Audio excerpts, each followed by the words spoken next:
완주한 15시간 걸렸거든요. 15시간 동안 쉬지 않고 계속 운동을 하는 거예요. 새벽 6시에 시작해서 오후 11시 정도에 끝났거든요. 그 중간중간에 이제 내 자신과 계속 마주하는 거죠. 네네. 나는 도대체 이걸 왜 하고 있는 걸까? 근데 삶이라는 게 항상 좋지만은 않잖아요. 삶이 막 힘들 때도 있고 즐거울 때도 있고 막 지옥 같을 때도 있고 천국 같을 때도 있어요. 근데 그 지옥 안에서 계속 뭔가를 하고 있으니까 앞으로 나아가지더라고요. 내가 포기만 안 하고 끝까지만 하면은 할 수는 있구나라는 걸 알게 된 거죠. 철인 3종이 보통 어떤 종목들이 있는 거예요? 일단 수영이랑 자전거랑 달리기 이 세 종목을 같이 하는 그런 대회라고 생각을 하시면 되고요. 네네. 풀코스가 있고 하프코스가 있고 좀 짧은 올림픽 코스가 있고 코스가 좀 달라요. 그래서 제일 이제 짧은 올림픽 코스부터 저는 시작을 했었어요. 도대체 철인 3종 어떻게 시작하시게 된 거예요? 버킷리스트에 있었어요. 수영하면서 자전거 타고 달리고 이걸 하는 여성의 모습이 어디서 봤는데 그 모습이 너무 멋져 보이는 거예요. 그런 장면을 한 번쯤 나도 해보고 싶다. 뭐 이탈리아 여행 한번 해보자 이런 거 중에 하나였던 것 같아요. 그래서 일도 다니시면서 아이도 키우는데 언제 운동을 하지? 그래서 제가 선택한 시간이 새벽 6시 타임이었어요. 새벽 6시에요? 네, 왜냐하면 그 시간은 나만 일어나면 어떻게든 운동을 할 수 있었거든요. 근데 저녁 7시는 회사에서 무슨 일이 있을 수도 있고 갑자기 전화가 올 수도 있고 뭐 꾸준히 하지 못한 상황이 발생을 하더라고요. 나만 열심히 하면 가능한 시간이 새벽 6시였어요. 그래서 저는 새벽 6시에 운동을 하기 시작한 거죠. 근데 그 습관을 사실 처음에 시작하기가 굉장히 어려웠을 것 같아요. 그쵸. 굉장히 어렵죠. 그래서 저는 진짜 최소한의 목표로 정해놨던 것 같아요. 월수금 이렇게 3일이었거든요, 강습이. 그러면 강습 3번 중에 2번만 나가자. 그거 하고 이제 2번만 지키는 거죠. 네네. 그리고 중간중간에 일어나는 게 너무 힘들더라고요. 그래서 일어나기 위해서 5시에 이제 전화 영어를 등록을 해놨었거든요. 전화 오면 그냥 일어나서 헬로 이러면서 이렇게 막 비몽사몽. 근데 일어났는데 당연히 안 되죠, 영어가. 네. 그러니까 my brain is not working yet. 이러면서 그냥 계속 그냥 헛소리 하는 거죠. 한 10분 정도 그렇게 얘기하다 보면 깨요. 저는 이제 받으면은 어찌됐든 그래도 나 오늘 수업했다 이러면서 그냥 했어, 아침에. 와, 네, 대단하시네. 그렇게 시작을 한 거죠. 그렇게 철인 3종 경기를 이제 시작하셨는데 네. 하고 나니까 좀 어떤 변화가 찾아오셨나요? 할 수 없다고 생각하는 게 나의 프레임이었구나. 나는 할 수 없는 사람에 갇혀 있었거든요. 근데 그 대회를 마치고 나서 못하는 건 없구나. 내가 포기만 안 하고 끝까지만 하면은 할 수는 있구나라는 걸 알게 된 거죠. 왜냐면 제가 그 대회를 하기 전에는 나는 평생 저건 못할 거야 라고 생각을 했었거든요. 네. 근데 그 대회뿐만 아니라 이제 책을 출간한 것도 그렇고 네. 작은 성공 경험을 쌓으면서 알게 된 거죠. 매일매일 꾸준히 운동을 하면은 결국에는 이렇게 할 수 있구나. 그럼 내가 운동을 안 하고 다른 걸 하면 어떻게 될까? 네. 다른 걸 하면은 그것도 할 수 있겠지. 2, 3년만 지나면. 그러면 신체적인 변화는 좀 어떻게 달라지셨어요? 아무래도 이제 엄마가 예전에는 좀 이렇게 축 처져서 집에서 많이 누워있고 힘들어하고 이랬는데 이제 에너지가 넘치는 게 눈에 보이니까 되게 많이 밝아졌다. 그렇게 얘기를 하더라고요. 전에 그러니까 살쪘을 때 또 그리고 운동을 안 할 때는 몸이 되게 아프고 피곤하니까 사람 만나는 게 되게 두려웠어요. 네네. 근데 지금은 사람 만나는 게 안 두렵고 재밌고 내 얘기를 들어준다고 하는 사람들이 고맙기도 하고 그게 좀 많이 변한 것 같아요. 새로운 것도 더 해볼까? 이런 마음도 많이 생기고. 네. 제 나이가 이제 40이 넘었잖아요. 40이 넘으면 사람은 노화가 이미 진행 중이잖아요. 근데 저는 그 노화를 좀 잊고 사는 것 같아요. 내가 할 수 있는 게 많으니까. 사실 아까 하프를 하시는 중간에 힘들었다고 네. 했잖아요. 풀코스 딱 끝나고 나셨을 때 느낌은 어떠셨어요? 울음이 터질 정도로 너무 힘들었어요. 정말로. 그러니까 제가 완주한 15시간 걸렸거든요. 15시간 동안 쉬지 않고 계속 운동을 하는 거예요. 새벽 6시에 시작해서 오후 11시 정도에 끝났거든요. 그 중간중간에 이제 내 자신과 계속 마주하는 거죠. 네네. 나는 도대체 이걸 왜 하고 있는 걸까? 근데 삶이라는 게 항상 좋지만은 않잖아요. 삶이 막 힘들 때도 있고 즐거울 때도 있고 막 지옥 같을 때도 있고 천국 같을 때도 있어요. 근데 그 지옥이라는 경험을 15시간 한 것 같아요. 근데 그 지옥 안에서 계속 뭔가를 하고 있으니까 앞으로 나아가지더라고요. 그러니까 제가 제 삶을 대하는 데 있어서 삶이 지옥 같다고 느껴질 때가 있을 것 같아요. 있죠, 있죠. 근데 그 지옥도 언젠가는 끝나고 어찌됐든 삶은 이런 다양한 희노애락의 과정이구나라는 거를 많이 느끼게 된 것 같아서 와. 그래서 그 대회가 끝나고 나서 나 이제 어려운 거 없어. 나 이제 다 할 수 있어. 내 인생 이제 시작이야. 철인 3종에 수영, 자전거, 달리기 이렇게 세 종목이 있잖아요. 네. 직장인분들한테 하나를 추천한다면 어떤 걸 추천하고 싶으세요? 달리기요. 준비물이 필요가 없어요. 수영은 수영장에 가야 되거나 물이 있는 곳에 가야 되거든요. 근데 달리기는 신발만 바꾸면 지금 당장도 달릴 수 있어요. 처음에 이제 나는 그 정말 진짜 소소하게 시작하겠다. 그냥 1분 달리는 거예요. 그러고 그냥 다 했어. 나 오늘 달리겠다? 그 다음날 2분 달리고. 아. 또 다음 3분 달리고. 이런 식으로 1분씩 늘려가는 거죠. 직장인분들 사실 운동을 하기가 또 쉽지가 않잖아요. 회사에서 화장실을 가는 그 복도가 있잖아요. 네네. 근데 아무도 없으면 스쿼트를 하면서 막 런지를 하면서 가기도 하고요. 화장실에서 볼일을 보고 나올 때 그 작은 칸 안에서 이제 막 언레그 데드리프트 한 5개 하고 나오고 막 집에 도착하기 전 한 정거장 전에 먼저 내려서 집에 걸어오거나 뭐 이런 거. 운동을 꾸준히 할 수 있는 팁을 알려주신다면 어떤 게 있어요? 운동을 같이 할 친구를 사귀시면 돼요. 아, 같이 운동할 사람을 만드셔야 돼요. 그러니까 온라인이든 오프라인이든. 운동도 하기 싫은 날, 아, 오늘 안 하고 싶어. 안 할 거야. 나와. 커피 사줄게. 진짜? 알아서 가자. 그러면 이렇게 그 나가다 보면은 또 운동하게 되고. 그게 되게 많죠. 저도 술을 즐기던 때가 있었어요. 네. 저녁마다 나가서 술, 맥주에다 치킨도 먹고, 뭐 곱창도 먹고, 그렇게 먹었었죠. 이제 나이 들수록 술 먹는 모임에 대해서 제가 조금 피하게 되더라고요. 하는 얘기가 술을 취하고 나면 다 똑같아요. 비슷하죠. 지난번에 계속. 했던 얘기 또 하고 이게 많이 느껴다 보니까 내가 왜 이 자리에서 이걸 하고 있지? 아, 같이 노는 사람을 네. 바꾸는 거다. 그렇죠. 오.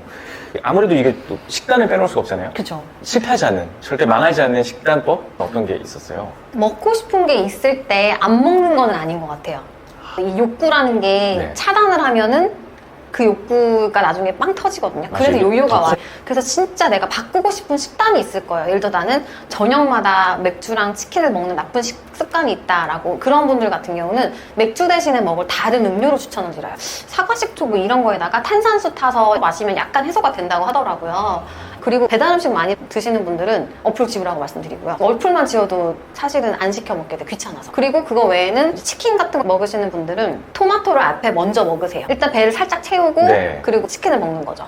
한두 조각이나 세 조각 이런 식으로. 그러니까 먹는 양 자체를 약간 줄이는 거죠. 그렇네요. 일단은 토마토 같은 경우는 칼로리가 되게 낮아요. 네. 그래서 토마토를 그냥 먹으면 사실 맛이 별로 없거든요. 근데 거기다가 스테비아 가루가 있어요. 설탕 대신에 쓸 수 있는 가루를 좀 뿌려서 먹으면 약간의 달달한 맛도 있으면서 포만감도 되게 많이 오고 그래서 토마토 많이 추천드리고 그거 외에 오이도 많이 추천드리고 아삭아삭 식감이 있잖아요. 네네. 그리고 여름 같은 경우는 그냥 얼음 씹어 먹는 것도 추천드려요. 시원하거든요. 근데 그러면은 단백질 보충은 어떻게 해요? 단백질 보충 그때그때 다르긴 한데 요즘 시중에 닭 관련돼서 되게 많잖아요. 닭 그쵸. 가슴살부터 또잘 시작해서 나오기도 뭐 하고요. 스테이크, 뭐 소세지 되게 많아서 네네. 다 먹어보시고 맛있는 걸 그냥 드시라고 말씀드리죠. 아, 나한테 맞는 거. 네, 나한테 맞는 거. 그거는 진짜 먹어봐야 알거든요. 질리면 이제 소고기 먹어도 되고, 돼지고기, 목살 먹어도 되고, 또 생선 같은 경우는 틸라피아라는 생선, 대구과의 생선인데, 네. 그 생선도 되게 단백질 함량이 높거든요. 아. 그 생선도 괜찮고, 네, 너무 이렇게 식단을 난 닭가슴살을 먹어야 돼. 이건 아니에요, 저는. 근데 요즘 현대인들의 가장 큰 문제는 닭가슴살에 너무 집착한다는 거. 무조건 닭가슴살 먹어야 돼. 이거는 아니에요. 그냥 전체적으로 건강한 음식을 먹는 방향성을 가지고 가야지 네. 닭가슴살만 먹을 필요는 없거든요. 어, 네. 혹시 예전에 드셨던 것 중에 작가님 좀 개인적으로는 선호였다 하는 게 어떤 게 있었어요? 저는 그 메이커는 인메이커였던 것 같고요. 거기서 스팀 닭가슴살이 부드러운 식감의 닭가슴살을 되게 좋아했어요. 그래서 거기 스팀 닭가슴살 많이 시켜 먹었어요. 이렇게 볼처럼 된 것도 있고 네네. 슬라이스 된 것도 있고 되게 종류가 많아서 먹어보고 괜찮은 거 주문해서 먹었던 것 같아요. 마음의 가짐에 따라서 사실 작심삼일이 되기도 하잖아요. 작심? 네. 그런 경우에는 어떻게 하면 좋을까요? 작심삼일을 계속 작심삼일 하면 돼요. 작심삼일하고 하루 안 하고 작심삼일하고 하루 안 하고 아, 그러면 마음을 먹고 3일 하는 거죠. 그럼 하루를 포기하잖아요. 네네. 그럼 그 다음날 또 작심해서 또 3일 하고. 그럼 3일하고 하루 안 하고 3일하고 하루 안 하면은 한 달로 쳤을 때 퍼센테이지로 하면 4분의 3은 열심히 하고 4분의 1은 안 하잖아요. 그럼 되죠. 그렇죠. 아. 작심삼일 계속 하면 돼요. 예, 예. 그러네요. 작심삼일을 한 100번 하면 1년 될 그쵸, 테니까. 예. 그럼 100번 하면 1년 되는데 그 1년 중에 4분의 3 운동을 하는 거잖아요. 식단도 하는 거고. 근데 나머지 하루는 좀 퍼지면 어때요? 4분의 1인데. 철인 3종을 하시고 운동에 이렇게 매진을 하시는데 한편으로는 가족에 대해서 잘 돌보지 못한다 하는 어떤 죄책감 이런 거는 좀 없으셨어요? 없을 수가 없죠. 아무래도 주말 오전은 시간을 많이 배우다 보니까 그런 죄책감도 분명히 있긴 있었어요. 근데 저는 어느 순간에는 조금 내려놓기로 한 것 같아요. 왜냐면은 그러니까 짜증내는 사람 옆에 있으면 옆에 있는 사람도 되게 스트레스 받잖아요. 그렇죠. 근데 내가 그렇게 집에 있는다고 24시간을 애들한테 잘할 수 있는 것도 아니고 내가 좋아하는 거를 하고 아이들한테 더 기분 좋게 대하는 게 궁극적으로는 가족을 위해서 더 좋은 길이다라고 생각을 한 것 같아요. 그리고 저는 운동을 할 때 더 행복했기 때문에 그래서 그냥 나는 행복한 엄마가 되자 그렇게 많이 생각을 하면서 죄책감을 조금 내려놨어요. 그러니까 밥도 되게 칠적반상 같은 거 이제 안 하고요. 되게 네. 심플하게 많이 차려주면서 빵 먹어, 오리온 초코파이 먹어, 바나나 먹어. 그렇게 좀 바꿨어요. 그러니까 그게 정답은 아니죠. 근데 저한테는 그게 맞았거든요. 그냥 너무 많이 노력을 하면 지친다고 말씀드렸잖아요. 네네. 근데 식사도 마찬가지예요. 왜 모든 밥은 엄마가 걱정해야 되죠? 그게 너무 싫더라고요. 그래서 어쩔 때는 저 운동 끝나고 가끔 남편이랑 운동 둘이 하고 들어갈 때 있는데 네. 배고프니까 애가 다 바나나 먹고 있어요. 냉장고에서 이것도 꺼내서 먹고 있어요. 근데 왜 꼭 밥이어야 되는지. 그럴 필요 없다는 거를 저는 제 자신한테 많이 인지를 해줬죠. 괜찮아. 밥 그렇게 많이 안 차려줘도 돼. 약간 그렇게 생각을 한 것 같아요. 너무 거기에 매몰되지 않아도 돼. 네. 그럼 남편분과는 좀 어떠셨어요? 남편과의 관계도 처음에는 제가 좀 원망을 많이 했었죠. 애는 나 혼자 낳았냐. 같이 낳았는데 왜 당신은 그거를 못하냐. 이렇게 막 이렇게 약간 비난 쪽으로 많이 얘기를 했었는데 네네. 이제 운동을 하는 걸 서포트를 해줬잖아요. 많이. 그러니까 네. 되게 고맙더라고요. 그래서 언제부턴가 내가 운동하고 왔는데 애들 잘 챙겨줘서 고마워. 그러니까 그런 마음이 항상 있다 보니까 고마운 표현을 좀 하게 된 것 같아요. 이렇게 해줘서 고마워.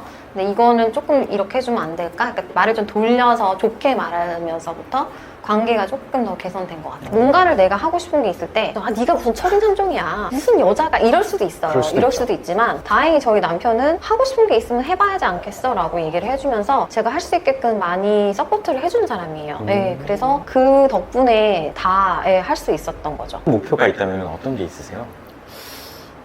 제가 뭐 블로그에 글도 쓰고 유튜브도 하고 이러고 있는데 제가 왈랑이님 덕분에 운동을 시작을 할 수 있었고 뭐 꾸준히 할 수 있었다라고 말씀해 주시는 그런 댓글이나 그런 코멘트가 굉장히 도움이 많이 되더라고요. 그래서 앞으로는 엄마분들한테 긍정적 영향을 줄 수 있는 컨텐츠가 제가 만들어 보면서 그거를 사업화를 시키고 엄마분들의 멘토 역할을 해주고 싶은 그런 사람이 되고 싶습니다. 우리 육아와 또 일을 병행하시는 어머님들, 그 중에서 또 운동하고 싶어하는 어머님들께 끝으로 한 말씀 해주신다면 뭐라고 해주고 싶으세요? 40대부터는 체력 싸움입니다. 체력 키우시고요. 체력 키우려면은 진짜 운동하셔야 돼요. 체력이 떨어지면 정신도 같이 떨어지거든요. 아프지 않기 위해서는 운동은 진짜 하셔야 되고 하루에 30분 이상 꼭 운동 챙기시면서 건강하게 내 몸을 가꾸시고 또 그 에너지로 가정도 잘 가꾸셨으면 좋겠어요.